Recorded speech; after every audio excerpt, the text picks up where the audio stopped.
শনিবারের দিনটা ভীষণ চাপতে হয়, বাড়িঘর টিপটাপ করে গুছিয়ে নিয়েছি। আর আজকে যেহেতু গণেশ পূজা, তাই সকাল সকাল সব কাজটা শেষ, জামা কাপড় কাচা কিন্তু শেষ সারা সপ্তাহে।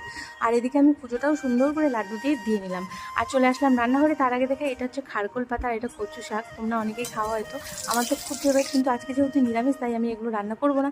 তাই বেগুন ভাজা আর ভাত বসিয়ে দিয়ে আমি চলে আসলাম ঘরে চুলটা আঁচড়াবো বলে। কারণ স্নান করার পরের থেকে কাজে এতটাই ব্যস্ত যে চুলটা আঁচড়ানোর আমার সময় হচ্ছে না। আর এদিকে এত পরিমাণে চুল উঠছে আমার, মানে আমি ভেবেই পাচ্ছি না যে আমি কী করবো। জানি না, আদিবাসী অয়েলটা অর্ডার করতে হবে হয়তো। আর পুজোর প্রসাদটা একটু টুক করে কাজের ফাঁকে মুখে দিয়ে নিলাম, পুজোর প্রসাদটা খাওয়ারও সময় হচ্ছে না। আর দেখো এদিকে আমার আজকে রান্নায় এইসব ছিল, ডাল, আলু কোয়াশ দিয়ে একটা পনিরের তরকারি আর বেগুন ভাজা। তারপরে এখানে চিড়া একটু ভেজে রাখলাম। আর এখন দেখছো সন্ধ্যাবেলা আমি গেছিলাম, এই বোনটার যে কম্পিউটার সেন্টারে ছিল আজকে গণেশ পূজা, তো আমার নিমন্ত্রণ ছিল, যেতে বলেছিল দুপুরবেলা, কিন্তু আমার সময় হয়নি কাজের জন্য, তাই সন্ধ্যাবেলা বরের সাথে চলে আসলাম।